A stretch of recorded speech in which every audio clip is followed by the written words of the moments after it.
За сайн байцгаана уу? Та бүдээ энэ өдрийн мэндийг хүргэе.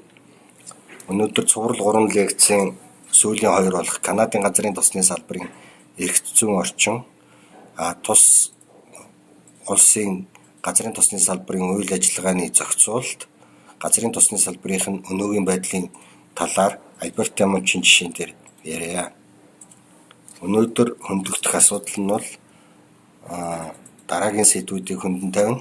Альберта газрын тосны салбарын тухай, Альбертагийн эрчим хүчний бодлого зохицуулалт хэрхэн явагддаг тухай, мөн эзэмших хэрэг, эрчим хүчний нөөц байдлыг тостой элсний олборлолтын 2 арга болох эргэлдэх усны уурын симуляц буюу circulate stimulation, усны уурын тусламжаар хүндэн хүчээр олборлох буюу steam associated gravity drainage гэдэг аргуудыг талаар ярина. Мөн олборлолтын хэмжээ харьцуулалтын талаар статистик мэдээг дурдах болно. Альберт Ямончин Канадын 4 дахь том муж улс бөгөөд нийт 4.2 сая хүн амтай 661 км квадрат нутаг дэвсгэртэй 600 нуур 250 гол мөрөн ба ашигт малтмалаар баян муж юм. Тус мужийн нийт газар нутгийн 60 орчим хувь нь модтой, 40 орчим хувь нь хээр тал байдаг байна. Альбертагийн газрын тостой холбогдсон үйл ажиллагааг эрчим хүчний яам зохицуулдаг бөгөөд эрчим хүчний яам 4 хилцээс бүрддэг юм байна. Нэгдүгээр эрчим хүчний газар, хоёрт нь эрчим хүчийг зохицуулах газар, хэрэглэгчдийн комисс, газрын тосны маркетингийн комисс гэсэн 3 газараас бүрддэг байна. Үүнээс газрын тосны дээд урсгалтай холбоотой үйл ажиллагаа явуулдаг 3 үндсэн газрын тухай ярина. Нэгдүгээрт нь эрчим хүчний газар.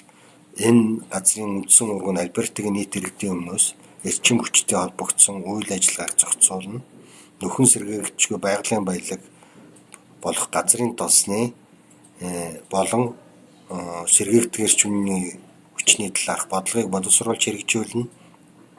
Мөн байгалийн нөөцийн талаарх тус мужийн нэгдсэн бодлогыг боловсруулах, түүнийг хэрэгжүүлэх үүрэгтэй. Альбертагийн эрчим хүч ба ашигт малтмалын нөөцийг хайх, ашиглах зөвшөөрлийг олгоно. Хуулийн дагуу Альбертагийн роялтигийн системийн үр ашигтай байлгах, хяналт авах үүрэгтэй. Альбертагийн нэрийн өмнөөс эрчим хүч ашигт малтмалтай холбогдсон үйл ажиллагааны орлогыг тусгай санд төлрүүлэх, эрчим хүчний дэд бүтцийг бий болгох, хэрэглэгчдэд хүргэх нөхцөлийг бүрдүүлэх, мөн нүүрс хүчлийг цуглуулан хадгалагтай холбогдсон үйл ажиллагааг удирдан зохион байгуулдаг байна. Мөн эрчим хүчний зохицуулах газар нь мужийн бодлого хуулийн хүрээнд нөөц ашиглах тухай үл хамаарах шийдвэрийг гаргана. Эрчим хүчний үйлдвэрлэлд гарсан өөрчлөлтөд холбогдуулан хөрөнгө оруулагч олон нийтийн эрсдлийг бууруулах зохицуулалт хийж хийн. Эрчим хүчний их усрыг үр ашигтай ээлж дараалттай аюулгүй байгаль эрчимтэй ээлтэйгээр ашиглах талаар ажилладаг байна. Харин газрын тосны маркетингийн комисс нь улсад ногдох уламжилт газрын тосны роялтиг мөнгөн хэлбэрээр төлрүүлнэ.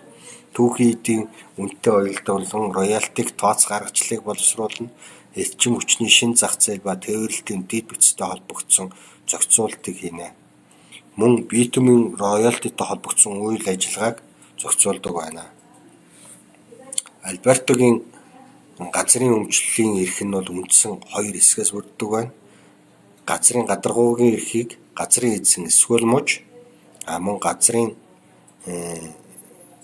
ашигт малтмалын эрх буюу subsurface эрхийг газрын эзэн эсвэл муж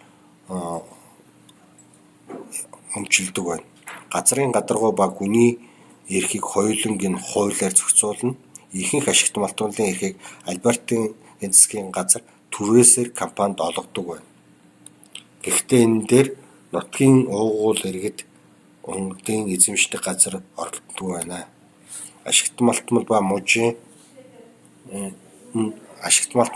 ба мужийн бус гэсэн 2 үндсэн газараар хуваарлагддаг байна.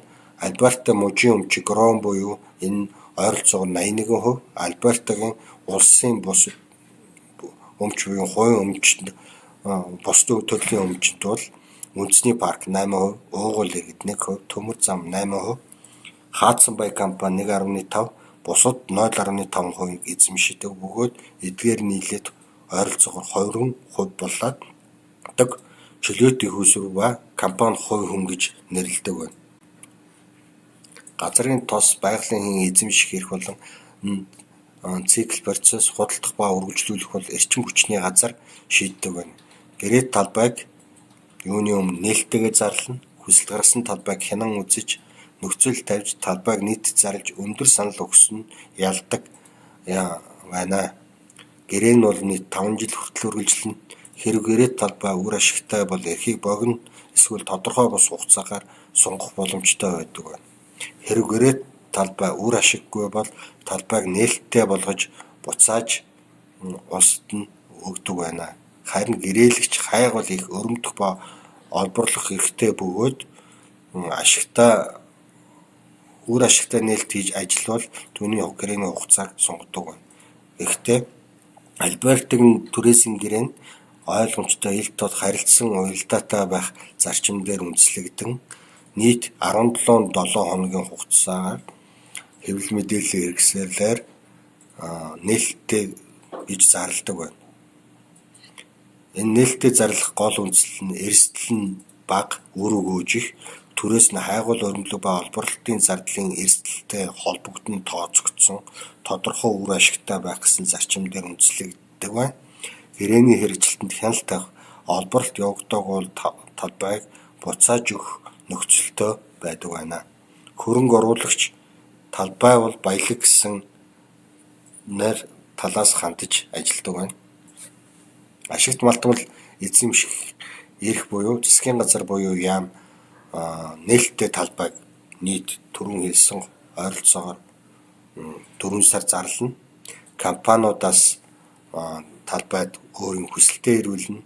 Можин хянан үзэх хороо ирсэн хүсэлтүүдийг судалж шийдвэр гаргана. Зарлагдсан талбайд бол багц материал байна. Тэгээд гэрээ нь байгуулсны дараа гэрээ үргэлжлэх эсвэл буцаах гэсэн циклээр явдаг байна. Энэ газар эзэмших эрхэнд давтагдах процесс бөгөөд нөөцийг ашиглана эсвэл нээлттэй зарлана гэдэг процессын дагуу явдаг байна. Гэхдээ энэ дээр нэг зүйл анхаарах нь компаниудаас талбайд хүсэлт ирүүлэхдээ тус талбайд гадаргуугаар хурж очих дэд бүтцийн асуудлыг бол компаниуд өөрснөө зохицуулах үүрэгтэй байдаг байна. Мөн зарлагдсан багцдах материал нь ашигт малтмалд нь олборлолтын ашигтай байх баталгааг өгдөг.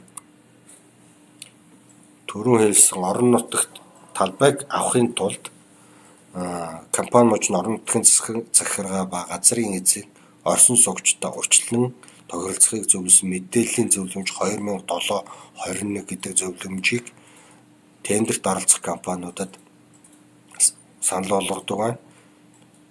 Учир нь ашигт малтмалын зөвшөөрлөнд тухайн талбайд хүрэх эрхийг олгодоггүй. Компани ашигт малтмалынхаа эрхийн төлөөх дуудлага хуримтлалд оролцохоос өмнө талбайд хүрэх боломжийг судлах ёстой. Хүсэлт гаргасан талбай нь бол геологийн давхаргаар нь авах боломжтой байдаг. Хэрэв өөр өрхийг олгоог бол гадаргаас суур чулуу хүртэл нийтэд нь олгох нэг арга байна.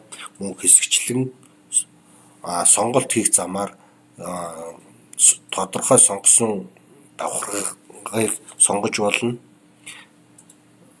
Нэг давхрын доод талаас сойр чулуу хүртэл авах бас жишээ байна. Энэ бүгдийг нартлын зурагт үзүүлсэн байна. Эдийн засгийн түрээс нь бол үлдэгдэл түрээс мужийн хувьцаа болон газрын урамшуул ордог бөгөөд энэ нь өртөг нөхөх зардалд ордог.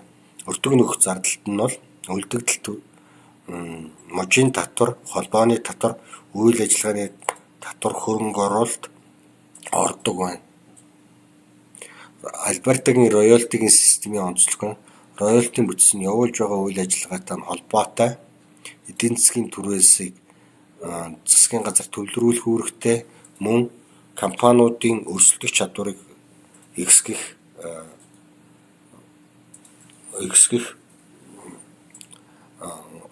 дахиж чиглэсэн байдаг байна.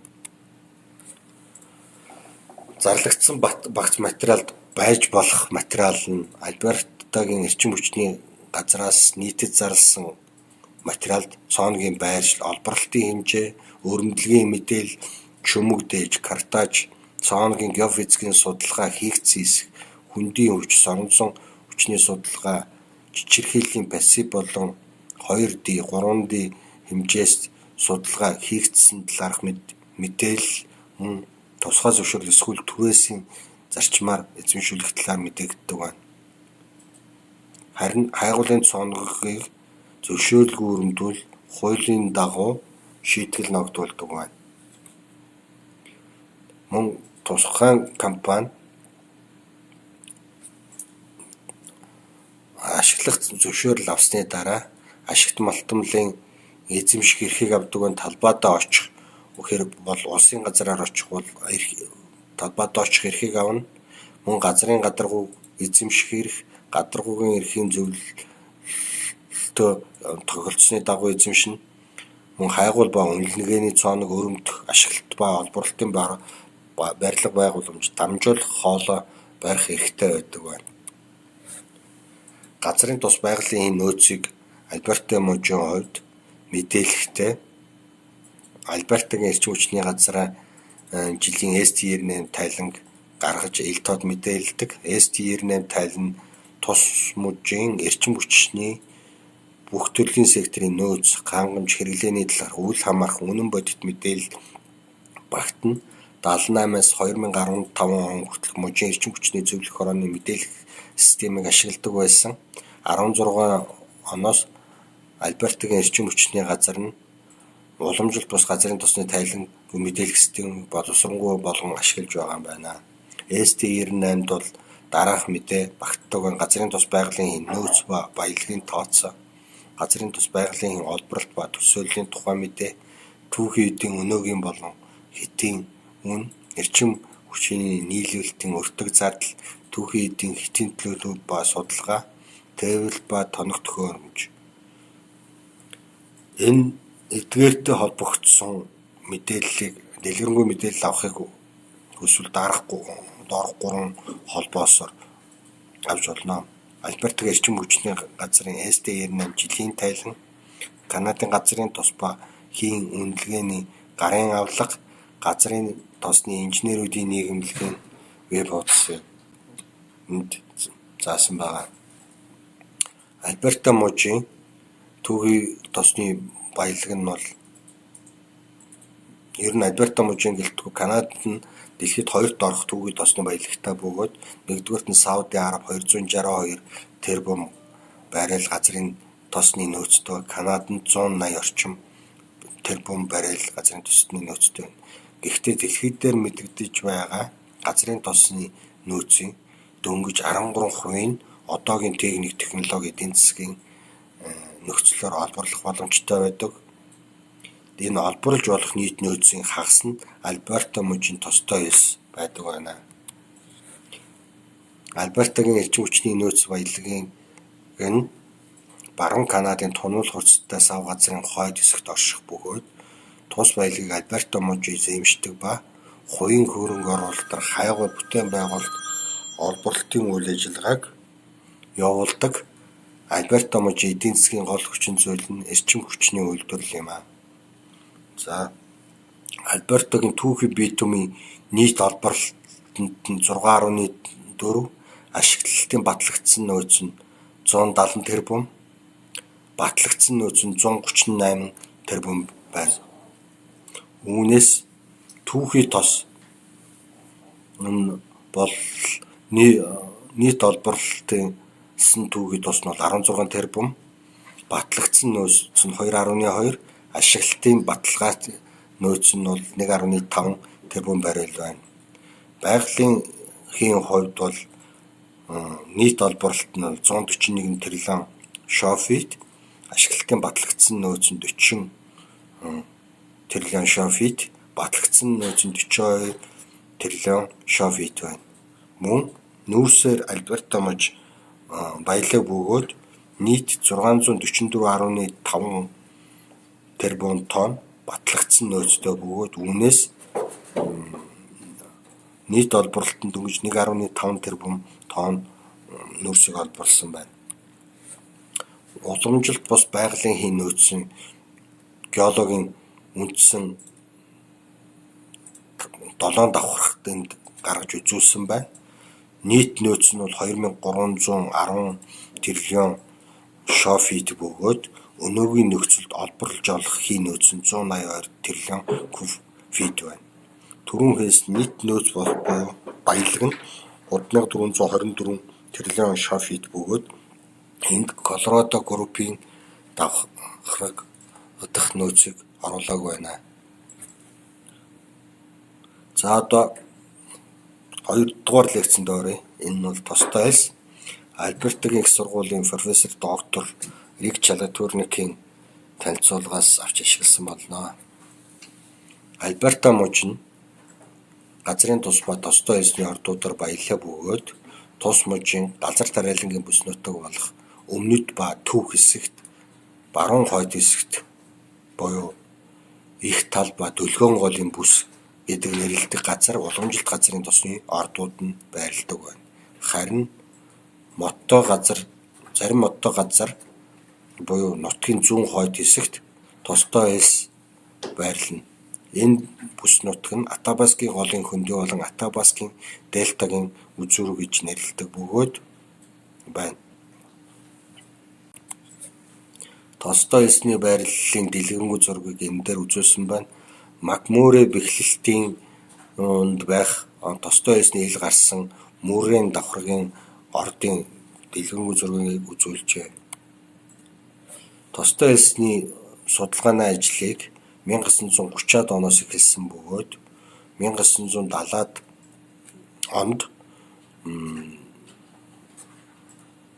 Араб Израилийн дайн мөн Ираны хувьсгалаас үүдэх газрын тосны үнэтэй үн өссөнтэй үед нь 70-аад оноос энэ чиглэлийн судалгаа улам эрчимдсэн байна. Тухайлбал 77 онд Альбертагийн тостой элсний геотехнологийн нөхцөлийг тодорхойлж 80 онд тостой элсний микробудс хадгалгын судалгааг хийн 81 оноос элсэн гуурсны хуулгын туршилтыг хийж байжээ.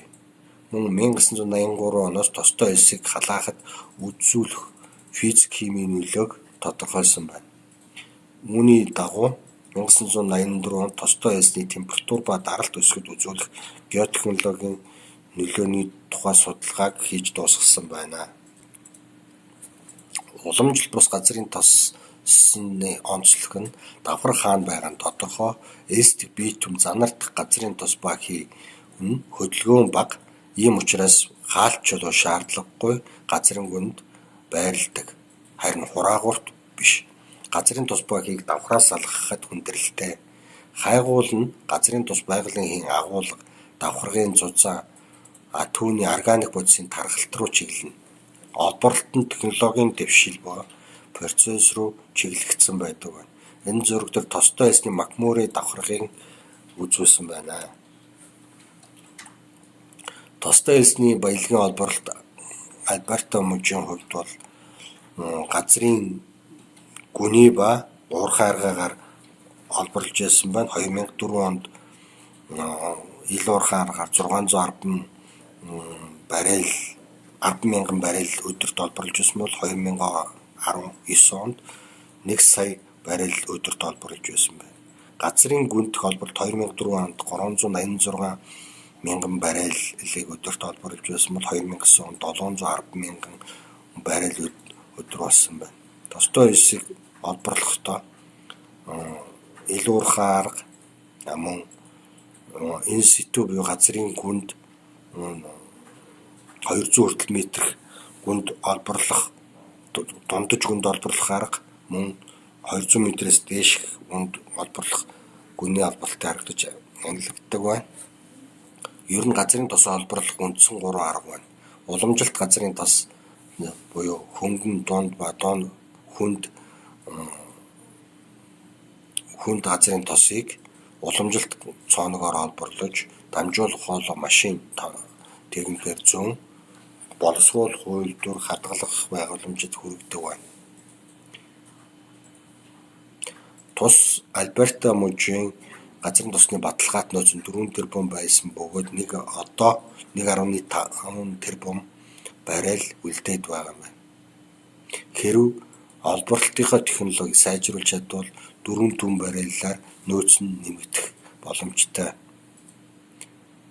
Тостой занарын талаар судалгаа хийгдээгүй тул энэ талаарх мэдээлэл байхгүй. Харин тостой элсний нөөц 170 тэрбум баррел байна. Газрын тостой элсийг олборлох мөн уурхайн арга байна. Энэ аргаар ил уурхайн аргаар олборлож ондог бөгөөд тостой нийт элсний нөөцийн 20%, тостой элсний олборлолтын 45% хүртэлийг 2012 оны байдлаар олборлож байсан байна.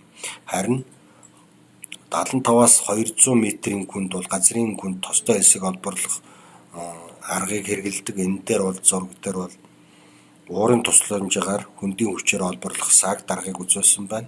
Нөгөөдөр нь уурын циклийн арга буюу халаагаад барьж байгаа буцааж олборлох арга.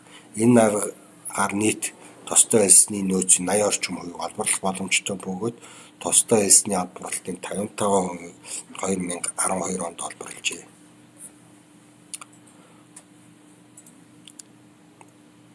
Тостой элсийг олборлохдоо олон шаталтай шингэний хагалбарт хэвтээ цооногийг ашигладаг бөгөөд үүн дээр цооногийг занар элсний хураагуур давхархын дагуу өрөмдөж олон шатлад уцслан хагалбар хийх аргаар олборлдог байна. Үүн дээр гол анхаарах асуудал нь ус хадгалах сав, шасах насосууд ба пропанантууд байдаг бөгөөд олборлолтын сувгийн тухай журам гэж гаргасан байдаг. Энэ дээр өрөмдлөгийн завсрын хэсэг, бүтээгдэхүүний завсрын хэсэг, суйрлуулах төхөөрөмжүүд, хэвтээ өрөмдлөн шилжих бос болон туршилтын төсөл гэсэн энэ талаарх мэдээлэл багтсан байдаг байна. Одоо та бүгдэд эргэлт хуурын симуляцийн аргыг бол энэ зураг дээр байна. Зүүн талд доод болонд харин олборлолтын газрын гүний технологид эхлээд эхний цооног бол усны халуун уурыг шахах нь хоёрд нь тухайн шахсан уур 1 сар хэрэгтэй тэнд нь битүүмжлэн барьж байна. Энэ үед бол элсэн дэх тос нь урсамтгай болж шингэрсний дараа 3 дахь стейж буюу 3 дахь уянд шилжиж олборлолтын үйл ажиллагаа эхэлдэг байна. Сагд буюу Steam Assisted Gravity Drainage аргаар анхыг бол анх 1966 онд Калифорни хураагуурт анх хэрэгжилжсэн байна. 1970-ад оны дунд хүртэл Adobe Astra гэсэн хоёр компани газрын гүнд битумыг олборлох технологийн зөвлөмжийг гаргаж байсан байна. Гэхдээ нэг сонирхолтой нь бол энэ төрлийн судалгааг анх эхлүүлэхдээ Оросын холбооны улсын туршлагыг судалж Оросын холбооны улсын яриагээд хүнд газрын тосны хураагуурт ухсанд түнэлэг очиж үзчихсэн байна. 1979 оноос МЭСБ тосны Итали элсний гарчны ойролцоо хэвтээ цааныг өөрөмдөж уурыг шахаж гэсэн анхны туршилтыг Канадад хийжсэн байна. Үүний дагуу 1981 онд хэвтээ цооногийн сегд концепт бий болсон байна. Мөн тухайн технологи сайжруулахад бол элсний халахад үзүүлэх нөлөөллийг энэ зурагт үзүүлсэн байна.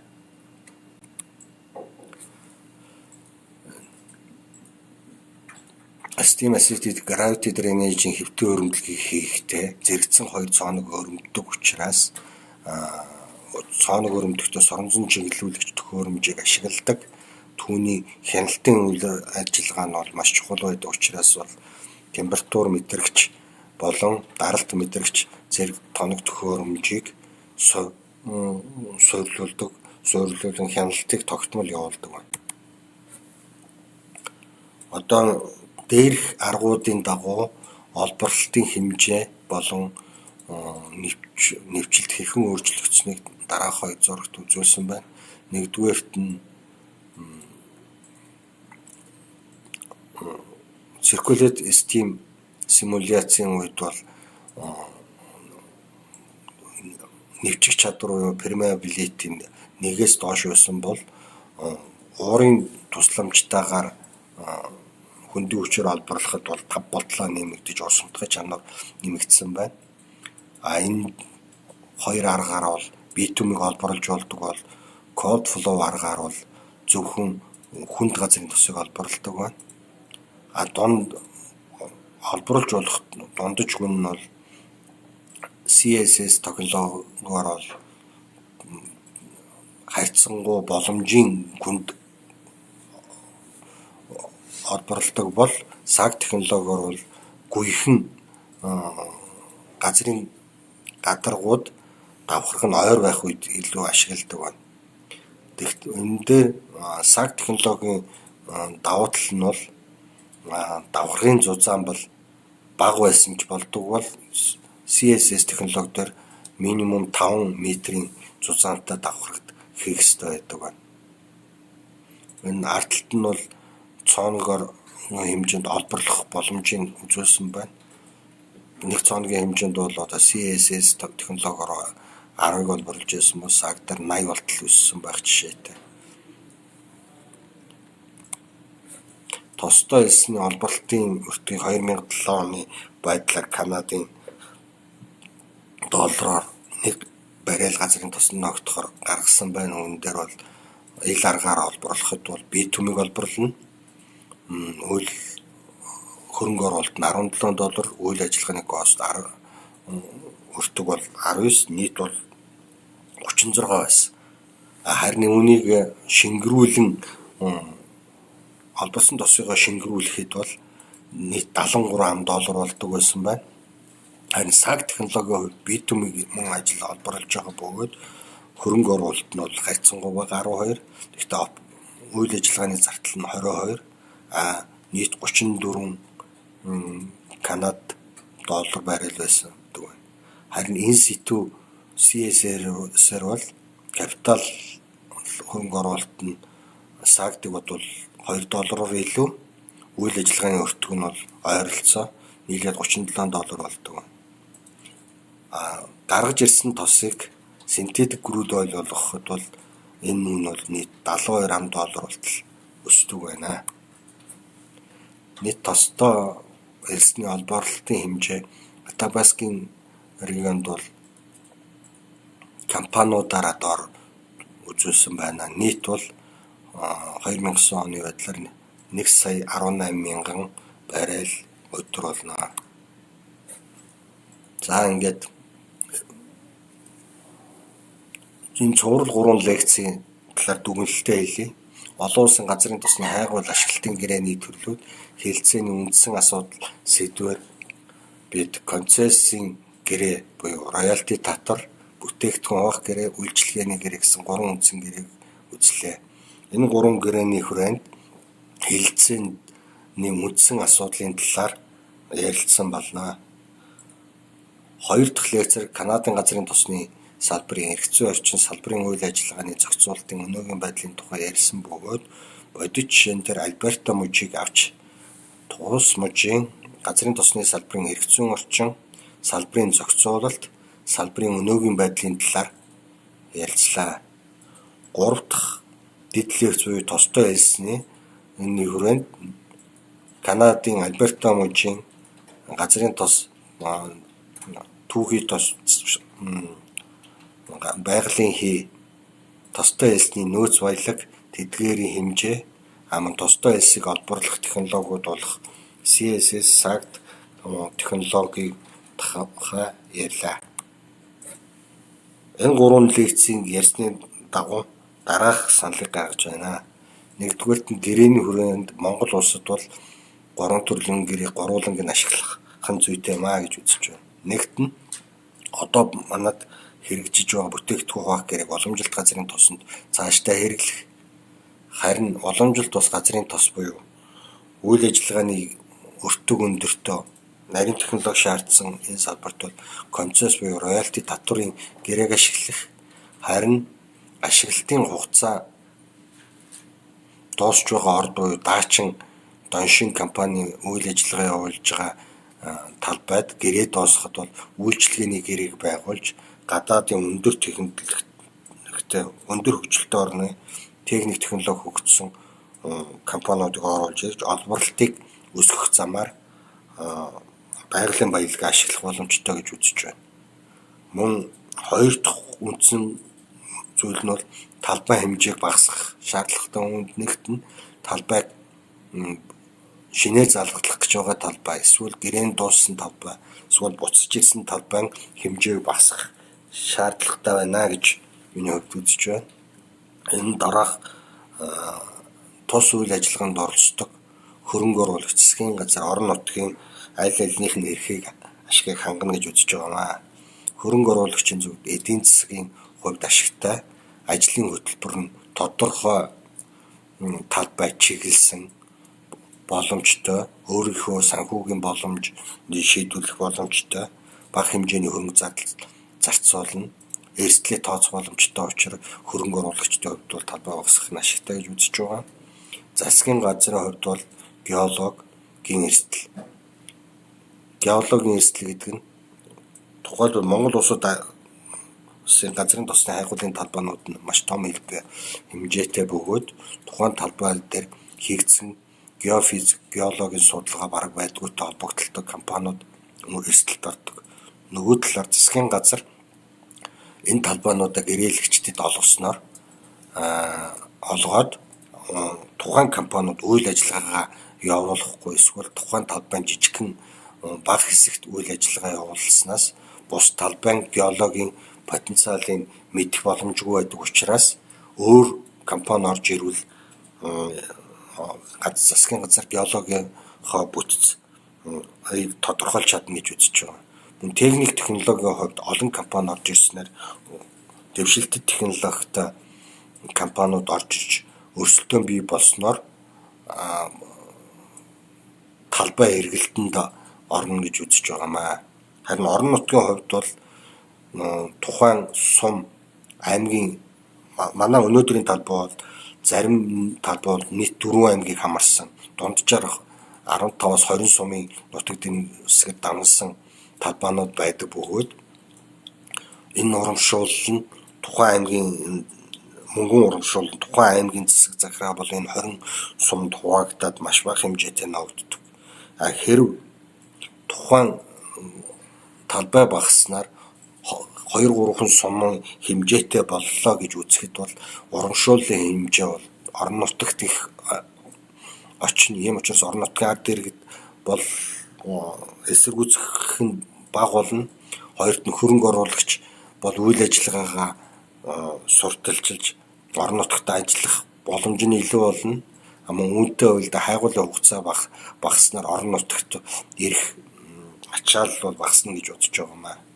Гуравт нь уламжилт бус газрын тосны чиглэлээр бол нялгын орд дээр илрээд байгаа битумыг бол судалгааг бол улам наривчлан хийх шаардлагатай. Одоо бол хийгдсэн судалгаагаа цааш нь үргэлжлүүлэн шинээр физик техник, хим технологийн цогц судалгааг хийх зүйтэй гэж үзэж байна. За ингээд 3 лекц манд тослоо. Анхаарал тавьсанд баярлалаа.